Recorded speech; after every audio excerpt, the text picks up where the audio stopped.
जैसे कि पिछली वीडियो पे हमने देखा था कि कैसे हम किसी भी सब्जेक्ट को स्टेप बाय स्टेप अप्रोच करते हैं। उसी में हमने सिंप्लीफिकेशन और प्रोपोर्शंस के बारे में भी बात की थी। आज की वीडियो में हम प्रोपोर्शंस के बारे में थोड़ा और डिटेल वे में समझेंगे और देखेंगे ड्राइंग में इसका क्या रोल होता है। तो चलिए बिना देरी के इस वीडियो को स्टार्ट करते हैं।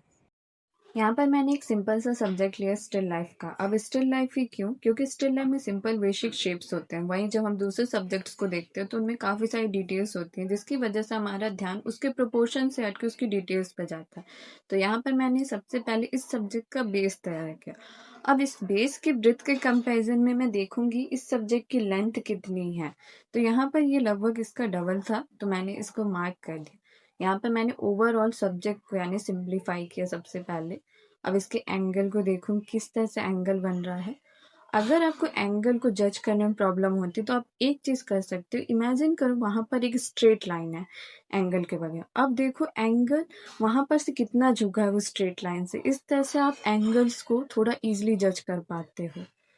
अब अब मैं यहाँ पर देखूंगी इस ब्रेथ के कंपैरिजन में जो ऊपर कैप वाला पार्ट है कितना है। तो मैंने जब ब्रेथ से कंपेयर किया तो जो कैप वाला पार्ट है उसका हाफ आ रहा है।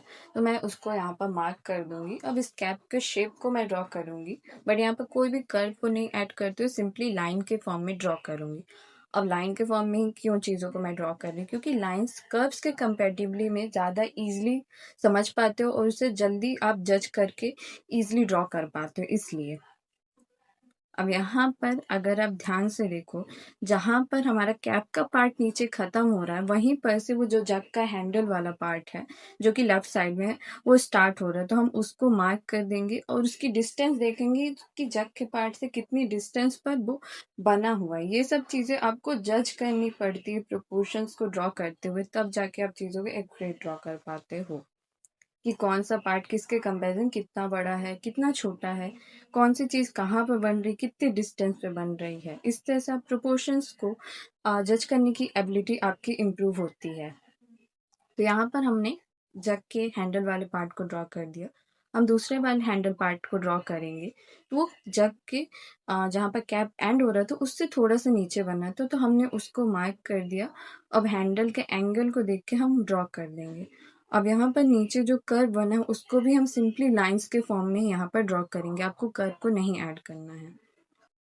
अब यहाँ पर एक दूसरा रेफरेंस मैंने लिया है जिसमें दो ऑब्जेक्ट है। कई बार लोग कंफ्यूज हो जाते हैं कि दो ऑब्जेक्ट वाले रेफरेंस को हम कैसे ड्रॉ कर सकते हैं। तो चलिए देखते हैं। तो यहाँ पर भी मैंने सबसे पहले बेस को ड्रॉ किया।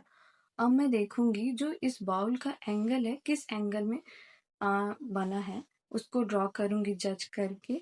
जैसे मैंने पहले सब्जेक्ट को ड्रॉ किया तो वैसे ही सेम वे में सेम प्रोसेस में मैं इसको भी ड्रॉ कर रही हूँ।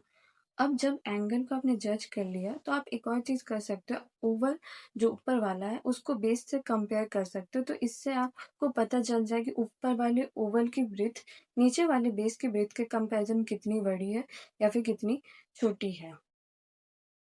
तो यहाँ पर अब इसके ओवल वाला जो पार्ट है हम इसको सिंपली लाइंस के फॉर्म में सिंप्लीफाई करेंगे। अभी हमें कर्व को ऐड नहीं करना है यहाँ पर बिल्कुल भी। अब यहाँ पर हम सिंपली जो नीचे कर्व बना है बेस के नीचे हम उसको देखेंगे कि वो बेस से कितना डिस्टेंस पे है। उसको हम जज करके सिंपली यहाँ पर लाइंस के फॉर्म में ड्रॉ कर देंगे इसके बेस को। तो यहाँ पर बोल वाला पार्ट रेडी हो गया है। अब इसके कंपैरिजन में हम देखेंगे जो सिलेंड्रिकल ऑब्जेक्ट वो कितना बड़ा है तो कितना छोटा है। तो सबसे पहले हमने इसका बेस रेडी किया। इसके बेस को देखा कि बाउल वाले पार्ट में कहाँ पर लाई कर रहा है, पहले उस चीज़ को हमने मार्क की। फिर जाके इसकी ब्रेथ को हमने कंपेयर किया और ब्रेथ के कंपैरिजन में लेंथ को देखा ये कितनी बड़ी है कितनी छोटी है। ये सब चीज़ें हमें प्रोपोर्शंस में ध्यान रखनी पड़ती है। प्रोपोर्शंस में मेन खेल होता है साइज और डिस्टेंस का रिलेशन। अगर आप इस चीज़ को समझ जाते हो तो आप किसी भी चीज़ को एक्यूरेट ड्रॉ कर पाते हो। यहाँ पर ब्रेथ के कंपैरिजन में जो लेंथ थी सिलेंड्रिकल ऑब्जेक्ट की वो डबल थी, तो हमने सिंपली उसको मार्क कर दिया। अब इसका जो बाउल का ओवल वाला पार्ट है उसके कंपैरिजन में जब मैंने चेक किया तो जो ऊपर अपर वाला ओवल है वहां तक इसका लाइन आ रहा है, तो हमने उसको भी मार्क कर दिया। अब इस बोल वाले पार्ट में सिलेंड्रिकल वाला पार्ट कहाँ पा रहा है, तो हमने जब गैस किया तो ये मिड पॉइंट के थोड़ा आगे आ रहा था सिलेंड्रिकल पार्ट बोल वाले पार्ट में, तो हमने उसको मार्क कर दिया। अब सिंपली बेस को भी हम लाइन के फॉर्म में ड्रॉ कर देंगे। ये आपका सब्जेक्ट रेडी हो गया। तो जैसे कि आपने देखा कि प्रोपोर्शंस को समझने के लिए हमें साइज और डिस्टेंस के रिलेशंस को समझना पड़ता है, उसे ऑब्जर्व करना पड़ता है हर एक सब्जेक्ट में, तब जाके हम प्रोपोर्शंस को बेटर वे में जज करके ड्रॉ कर पाते हैं। आज की वीडियो में जैसे हमने कुछ सिंपल रेफरेंसेस के जरिए प्रोपोर्शंस को समझा, ऐसे ही सेम वे में आप भी कुछ प्रिंट आउट्स या फिर रियल लाइफ के ऑब्जेक्ट्स को लेकर सेम वे में प्रैक्टिस कर सकते हो। तो ये वीडियो यहीं पर एंड होती है। आई होप इस वीडियो के जरिए आपको प्रोपोर्शंस के कॉन्सेप्ट को थोड़ा और अच्छे से समझने में मदद मिली होगी। सो मिलते हैं अब नेक्स्ट वीडियो पे। Till then keep practicing and stay tuned.